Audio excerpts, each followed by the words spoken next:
तो जैसे इस मूवी का स्टार्ट होता है, हमें मूवी का मेन कैरेक्टर सियोंग दिखाया जाता है और उसके बेटे का बर्थडे होता है। इसीलिए सियोंग की मदर उसे कुछ पैसे देती है ताकि वो अपने बेटे को डिनर पर ले जा सके। लेकिन अब सियोंग को और पैसों की जरूरत होती है, तो इसीलिए वो अपनी मदर का ATM कार्ड चुरा लेता है। इसके बाद वो अपनी मदर के सारे पैसे चुरा लेता है और पैसों को वो लगा देता है हॉर्स राइडिंग में, और इस गेम में वो 4 मिलियन वॉन जीत जाता है। अब सियोंग ने एक कंपनी से बहुत सारे पैसे उधार ले रखे थे, तो इसीलिए वही लोग उसके पीछे पड़ जाते हैं। इसके बाद वो सियोंग को पकड़ ही लेते हैं और वो उसे काफी मारते हैं। और जब सियोंग उनके पैसे लुटाने के लिए अपने पॉकेट चेक करता है, तो वो देखता है कि उसके पास तो पैसे हैं ही नहीं, यानी वो वाले पैसे जिसने हॉर्स राइडिंग में जीते थे। और तब उसे याद आता है कि जब वो इन लोगों से बचकर भाग रहा था तो एक लड़की से टकरा गया था, तो जरूर उसी लड़की ने ही उसकी जेब काट ली। अब क्योंकि सियोंग के पास पैसे तो होते ही नहीं, तो इसीलिए वो लोग उसे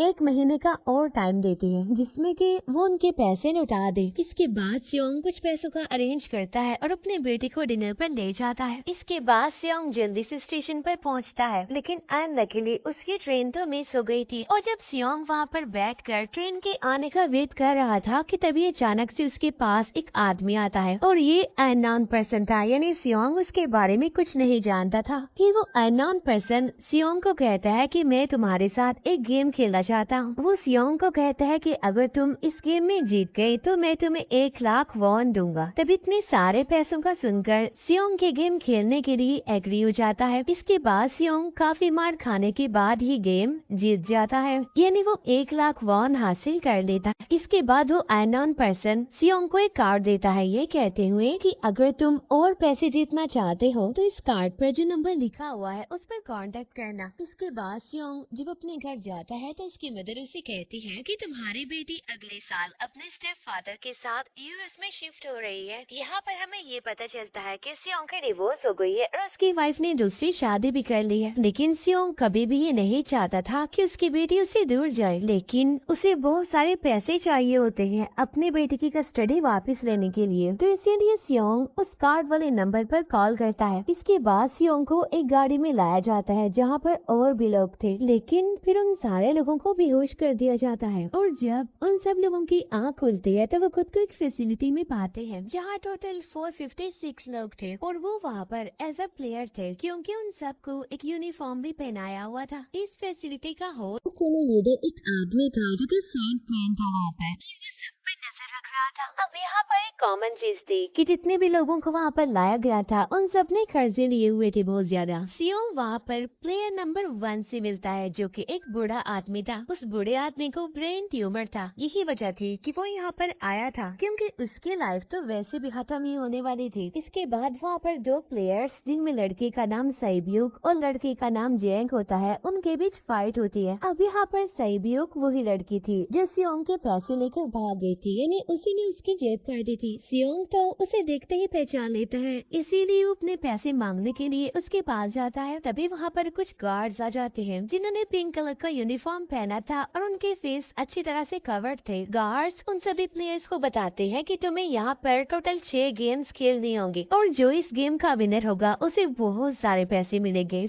इसके बाद उन सबसे एक कॉन्ट्रैक्ट पर साइन करवाया जाता है और इस कॉन्ट्रैक्ट के 3 मेन रूल्स थे। पहला रूल ये कि कोई भी प्लेयर अपनी मर्जी से गेम को छोड़कर नहीं जा सकता। दूसरा रूल ये होता है कि जो भी प्लेयर खेलने से मना करेगा तो उस प्लेयर को एलिमिनेट कर दिया जाएगा, और उनके मुताबिक एलिमिनेट का मतलब क्या था ये तो हम आगे ही जानेंगे। गेम का तीसरा रूल ये था कि अगर मेजॉरिटी इस गेम को खेलना नहीं चाहती तो वो इस गेम को छोड़कर जा सकते हैं। इसके बाद उन सबको गेम के लिए ले जाया जाता है। अब यहाँ पर सियोंग अपने क्लासमेट सैंगू से भी मिलता है जो कि उसे बचपन से जानता था। सियोंग उसे वहाँ पर देखकर काफी हैरान होता है क्योंकि वो तो किसी बिजनेस के लिए आउट ऑफ कंट्री चला गया था। अब पहले गेम के लिए वहाँ पर एक काफी बड़े डॉल थे, और इस गेम का रूल काफी सिंपल था और वो ये था कि डॉल जब भी गाना गाएगी उन सबको आगे बढ़ना है, और जैसे ही वो गाना गाना बंद करेगी तो उन सबको रुक जाना है और मूव नहीं करना है, और अगर कोई हिल गया तो उसे एलिमिनेट कर दिया जाएगा। अब स्टार्टिंग में तो ये सब कुछ उन्हें किसी प्रैंक की तरह लग रहा था, लेकिन जब एक लड़का हिल जाता है तो उसे शूट करके मार दिया जाता है, और यही यही होता है एलिमिनेट का मतलब, यानी उन्हें मार दिया जाएगा। अब ये देखकर वो सारे लोग काफी घबरा जाते हैं और उन्हें पता चल चुका था कि वो खतरे में है, इसीलिए लोग डरते हुए, पैनिक करते हुए इधर उधर भागने लगते हैं।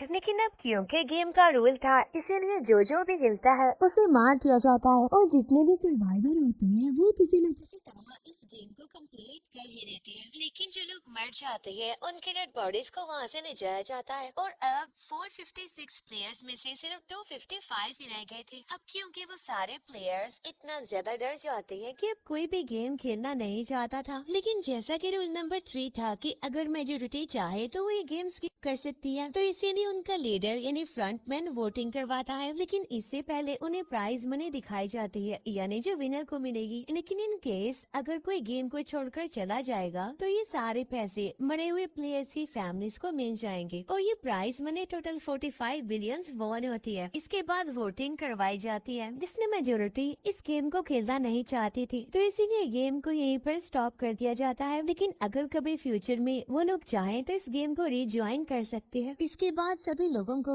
उनके घरों पर छोड़ दिया जाता है। नेक्स्ट डे सियोंग पुलिस स्टेशन जाता है और वहाँ पर वो पुलिस को सारी बात बता देता है। लेकिन उन लोगों को सियोंग की बातों पर यकीन नहीं होता और उल्टा वो लोग उसे पागल समझने लग जाते हैं। इसके बाद सियोंग उन्हें वही वाला कार्ड दिखाता है, लेकिन हैरान कर देने वाली बात तो ये है कि उस पर जो नंबर था वो रॉन्ग था। इसके बाद सियोंग जब घर जाता है तो उसकी मदर वहाँ पर नहीं होती। उधर सियोंग का क्लासमेट सेंगवू अपनी मदर को छुप कर देख रहा होता है और तभी वहाँ पर सियोंग भी आ जाता है। यहाँ पर सेंगवू अपसेट होते हुए सियोंग को बताता है कि मेरे ऊपर 6 बिलियन का कर्ज है। वो बताता है कि मैंने क्लाइंट्स के पैसे लेकर स्टॉक मार्जिन में लगा दिए थे, लेकिन अनलकीली वो सारे पैसे डूब गए। और तभी सियोंग के पास हॉस्पिटल से कॉल आती है। सियोंग की मदर का पाँव काफी इंजर्ड था, लेकिन डायबिटीज का ट्रीटमेंट न होने की वजह से उनकी चोट और ज्यादा बढ़ गई। तब डॉक्टर सियोंग को बताते हैं कि तुम्हारी मदर का ट्रीटमेंट हो सकता है, लेकिन इसके लिए हमें इनका पाँव काटना होगा। लेकिन इस ऑपरेशन में बहुत सारे पैसे लगने वाले थे, लेकिन जाहिर सी बात है सियोंग के पास इतने पैसे तो होते नहीं। इवन उसने तो अपनी मदर के इंश्योरेंस के पैसे भी उड़ा दिए थे। तभी इसीलिए सियोंग पैसे मांगने के लिए अपनी वाइफ के पास जाता है, लेकिन उसकी वाइफ उसे पैसे देने से इनकार कर देती है। फिर उसकी वाइफ अपने हस्बैंड को बताती है कि सियोंग गया था पैसे मांगने के लिए और तभी उसका हस्बैंड सियोंग को पैसे देने आता है। साथ साथ उसे ये भी कहता है कि मेरी फैमिली से दूर रहो। लेकिन सियोंग उसे मारने लगता है और तभी उसकी बेटी भी वहाँ पर आ जाती है। इसके बाद सियोंग का एक फ्रेंड अपने बॉस के पास पैसे मांगने जाता है, लेकिन उसका बॉस उसे पैसे देने से मना कर देता है, तो इसीलिए उन दोनों के बीच फाइट होने लगती है। इस फाइट के दौरान उसके बॉस का हाथ मशीन में आ जाता है, तो मौके का फायदा उठाकर सियोंग का फ्रेंड पैसे लेकर वहाँ से भाग जाता है। फिर इसके बाद सियोंग का फ्रेंड अपने घर आकर अपनी वाइफ को कहता है कि पहले फ्लाइट लो और जाओ यहाँ से। इसके बाद सैब्यूक एक एजेंट से मिलती है क्योंकि उसने अपनी मदर को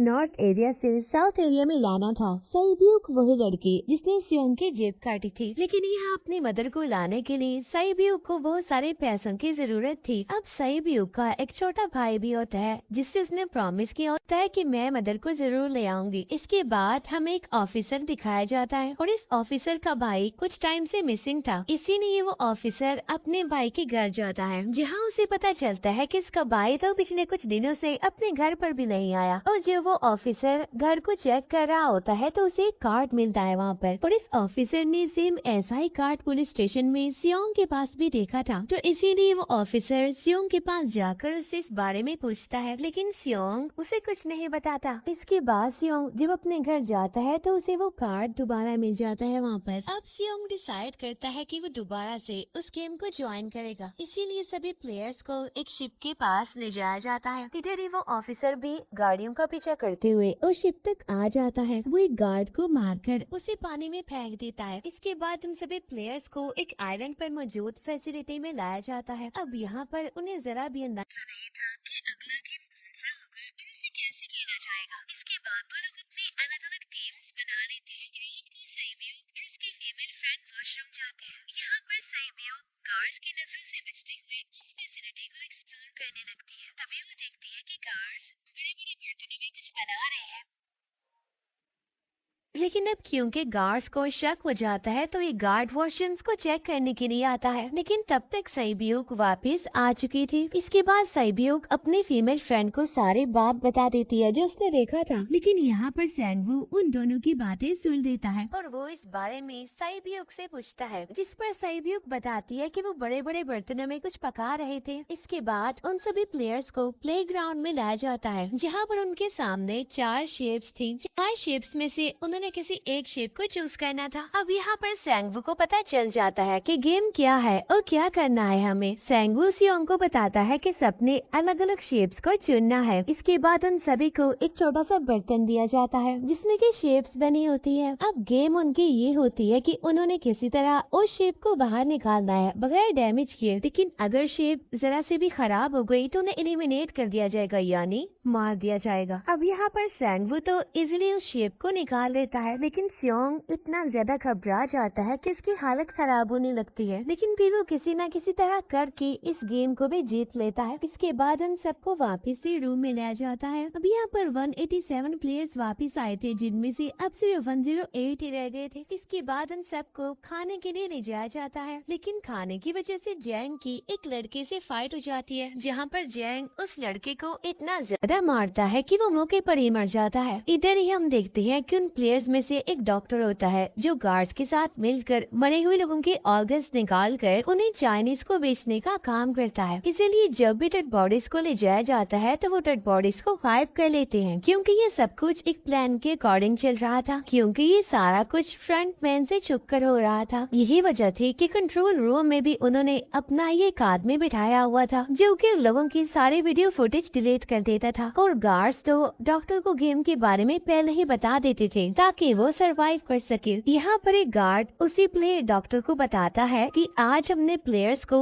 जानबूझकर खाना कम दिया है ताकि वो आपस में लड़ने लगे, जिससे होगा ये कि सारे वीक प्लेयर्स गेम से आउट हो जाएंगे। साथ ही गार्ड डॉक्टर को अपनी अगली गेम के बारे में बता देता है। अब 30 मिनट के बाद वहाँ पर लाइट्स ऑफ होने वाली थी। अब यहाँ पर सैनवू को पता था कि सियोंग की टीम जरूर कोई उल्टा काम करेगी, इसीलिए वो उस टीम को अपने पास बुलाकर उन्हें रिलैक्स रहने के लिए कहता है। उधर वो जो डॉक्टर प्लेयर होता है वो जैंग की टीम में शामिल हो जाता है। यहाँ पर डॉक्टर जैंग को बता देता है कि अगला गेम क्या होने वाला है। इसके बाद लाइट्स ऑफ हो जाती है और जैंग अपनी टीम के साथ मिलकर बाकी सभी को मारने लगता है। जैंग एक लड़की को मारकर साइबियोक को मारने जाता है, लेकिन तभी सियोंग उसे बचा लेता है। इसके बाद गार्ड्स वहाँ पर आकर उन सभी को रोक लेते हैं और अब टोटल 80 लोग रह गए थे। इसके बाद उन सभी को तीसरे गेम के लिए ले जाया जाता है और यहाँ पर उन्हें 10-10 प्लेयर्स की एक टीम बनाने के लिए कहा जाता है, और वो लोग ऐसा ही करते हैं, अपनी अपनी टीम बना लेते हैं। अब क्योंकि जैंग को अगले गेम के बारे में पहले ही पता होता है, इसीलिए वो साइबियोक की फीमेल फ्रेंड को अपनी टीम में नहीं रखता और वो अपनी टीम में सिर्फ मर्दों को ही रखता है। इसके बाद सैंगवू भी अपनी टीम बना लेता है। अब क्योंकि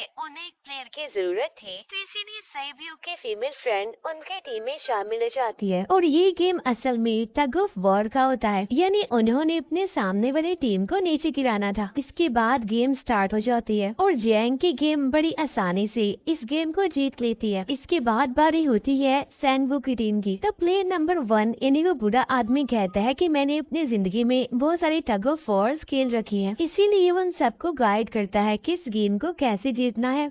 तो इसीलिए वो लोग किसी न किसी तरह करके इस गेम को जीत जाते हैं। फिर दिखाया जाता है कि 30 मिनट के बाद दोबारा से लाइट्स ऑफ हो जाएंगी, जिस पर सैनवू उन सबको कहता है कि रेडी रहना। तो इसीलिए वो डिसाइड करते हैं कि एक एक करके हम पहरा देंगे। अब जैंग की टीम में एक से बढ़कर एक चालाक प्लेयर था, तो इसीलिए जैंग को डर होता है कि कहीं उसकी तो उसे ही साइड पर न लगा दे, यानी उसे ही अपने रास्ते से न हटा दे।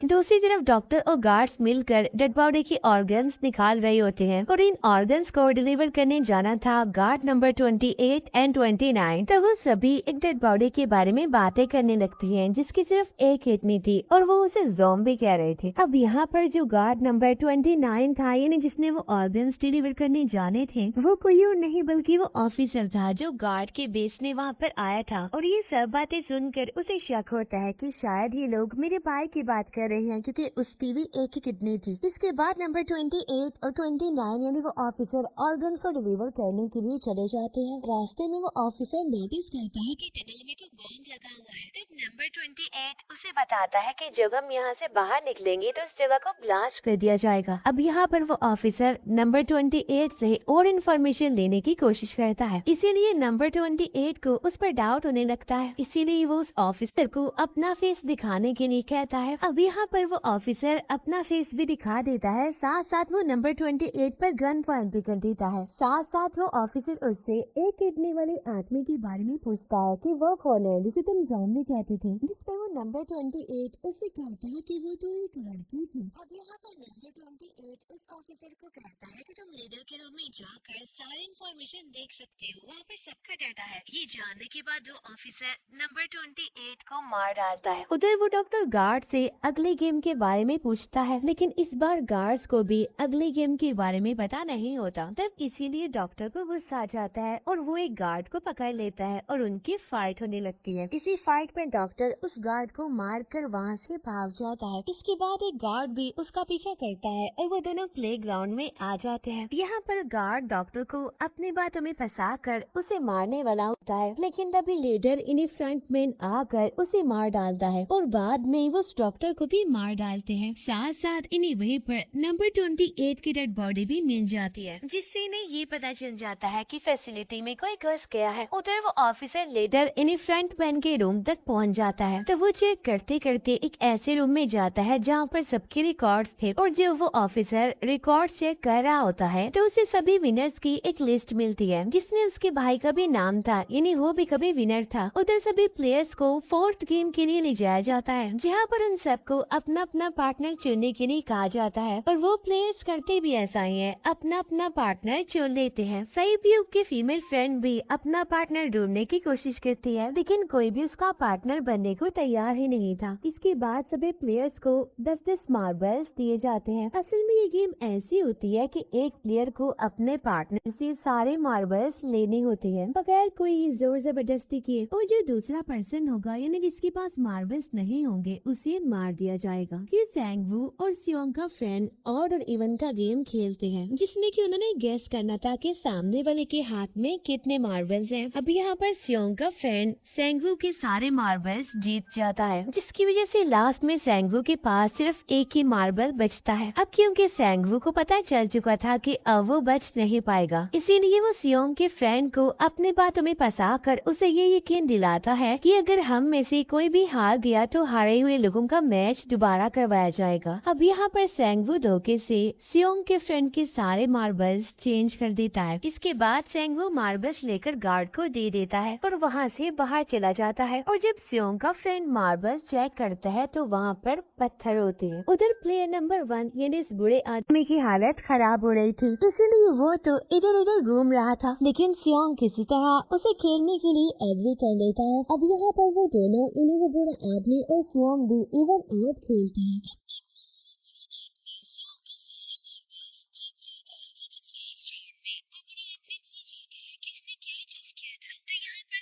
उसी बातों में फंसाकर उसके सारे मार्बल्स ले लेता है, लेकिन यकीन मानिए कि वो बुरा आदमी काफी चालाक था। उसने एक मार्बल अपने पास ही रखा हुआ था और वो दोबारा से इधर उधर घूमने लगता है। अब यहाँ पर सियोंग उसे रिक्वेस्ट करता है कि प्लीज मेरे साथ एक और गेम खेलो ना। तब यहाँ पर वो बुरा आदमी कहता है कि मुझे पता है कि तुमने सारे मार्बल्स धोखे से लिए हैं मुझसे। वो कहता है कि मुझे सब पता था, बस मैं पागल बनने की एक्टिंग कर रहा था।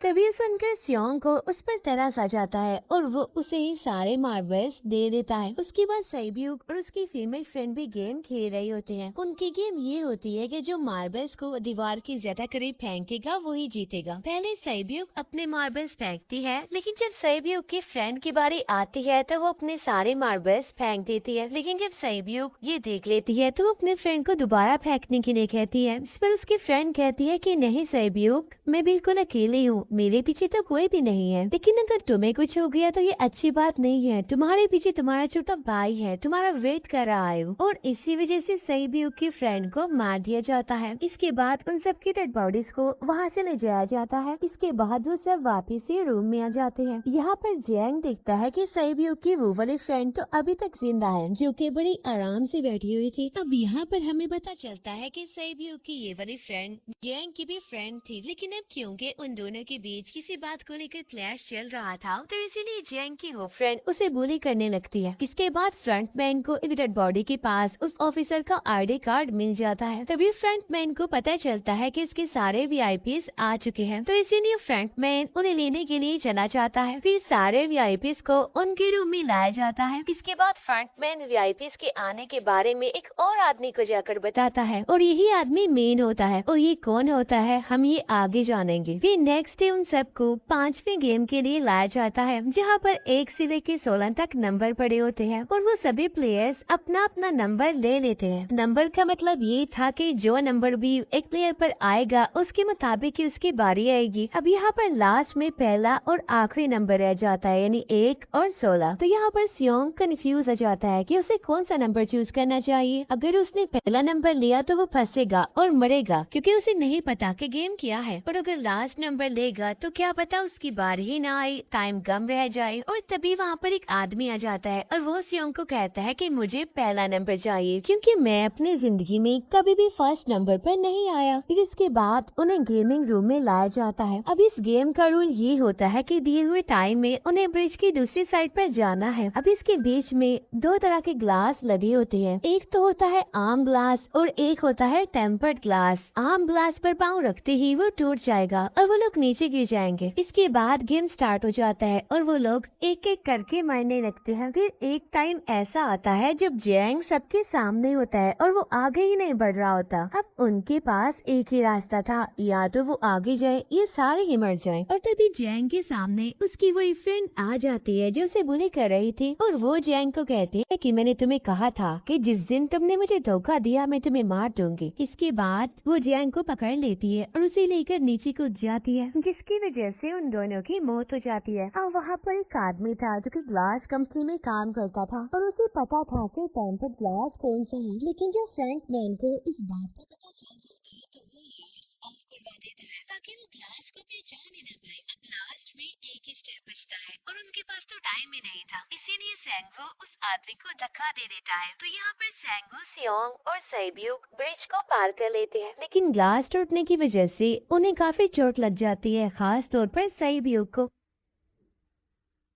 उधर उस ऑफिसर ने एक सर्वेंट को मारकर उसकी जगह खुद ले ली थी। अब एक वीआईपी को उस ऑफिसर पर शक होता है और वो उसे कहता है कि अपना मास्क रिमूव करो, लेकिन वो ऑफिसर कहता है कि ठीक है, लेकिन मैं अंदर जाकर अपना मास्क रिमूव करूंगा। इसके बाद वो ऑफिसर उस वीआईपी को लेकर अंदर चला जाता है। अंदर जाकर वो ऑफिसर उस वीआईपी को बेहोश कर देता है और इस बात का पता फ्रंटमैन को चल जाता है। इसीलिए फ्रंटमैन उसके पीछे जाता है और वो उस ऑफिसर को देख लेता है। इसीलिए वो ऑफिसर वहाँ से भागकर आइलैंड पर आ जाता है। फ्रंटमैन भी उसका पीछा करते हुए वहाँ पर आ जाता है। अब यहाँ पर वो ऑफिसर अपने सीनियर्स को कॉल करने की कोशिश करता है, लेकिन कॉल कट हो जाती है। फिर वो ऑफिसर उन्हें सारे सबूत भेजता है, लेकिन वहाँ पर नेटवर्क नहीं था। इसके बाद फ्रंटमैन ऑफिसर को पकड़ लेता है और उसे उनके साथ चलने के लिए कहता है, लेकिन वो ऑफिसर तो उस फ्रंटमैन पर गोली चला देता है। इसके बाद फ्रंटमैन अपना मास्क उतार देता है तो वो ऑफिसर देखता है कि वहाँ पर कोई और नहीं बल्कि उसका अपना भाई है वो। इसके बाद ऑफिसर का भाई यानी फ्रंटमैन उसे शूट कर देता है और वो जाकर पानी में गिरता है। उधर ग्लास लगने की वजह से सईब्यूक काफी इंजर्ड हो गई थी और उसका बहुत सारा खून भी बह रहा होता है। इसके बाद इन सर्वाइवर्स को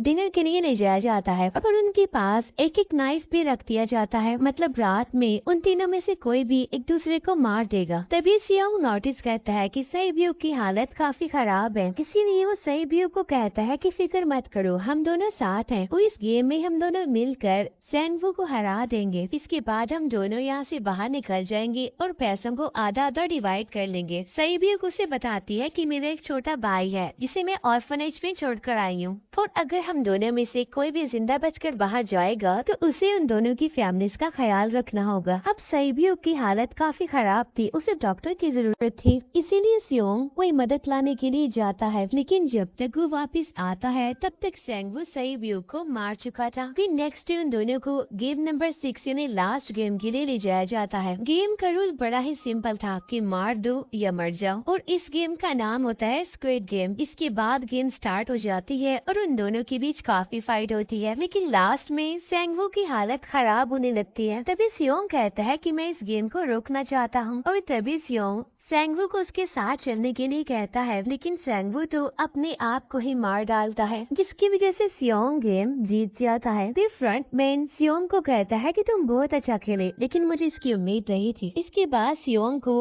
उसके घर पर छोड़ दिया जाता है और उसके पास एक एटीएम कार्ड भी था, और जब सियोंग उस एटीएम कार्ड को जाकर चेक करता है तो वो दिखता है कि सारे पैसे उसके अकाउंट में भेज दिए जाते हैं। इसके बाद सियोंग अपने घर जाता है, लेकिन तब तक उसकी मदर की डेथ हो जाती है। इसके बाद हमें 1 साल बाद का सीन दिखाया जाता है, जहाँ पर हम देखते हैं कि सियोंग की हालत काफी खराब हो गई है, यानी वो काफी नशा करने लग गया है, और उसने अब तक उन पैसों को हाथ तक नहीं लगाया। एक दिन एक फूल बेचने वाली औरत सियोंग के पास आती है और वो उसे सेम वैसा ही कार्ड देती है जिसमें एक एड्रेस लिखा हुआ था, और फिर सियोंग उस एड्रेस पर जाता है, जहाँ पर उसे पता चलता है कि ये सारा किया दरा किसी और का नहीं बल्कि उस बूढ़े का है, प्लेयर नंबर 1 का, और वो अभी भी जिंदा है। यहाँ पर वो बुरा आदमी सियोंग को बताता है कि मैं अपनी लाइफ से बोर हो चुका था और ये सारे गेम मैंने अपने क्लाइंट्स के साथ मिलकर बनाई ताकि मैं लोगों को मरता हुआ देखकर एंजॉय कर सकूं, लेकिन हाँ, हमने किसी को मजबूर नहीं किया था ऐसा करने के लिए, और मैंने गेम में इसीलिए पार्टिसिपेट किया क्योंकि गेम देखने से ज्यादा उसे खेलने में मजा आता है। वो कहता है जो पैसे तुम्हारे पास है वो मेरे ही हैं, और ये कहते ही उस बुरे आदमी की मौत हो जाती है। इसके बाद सियोंग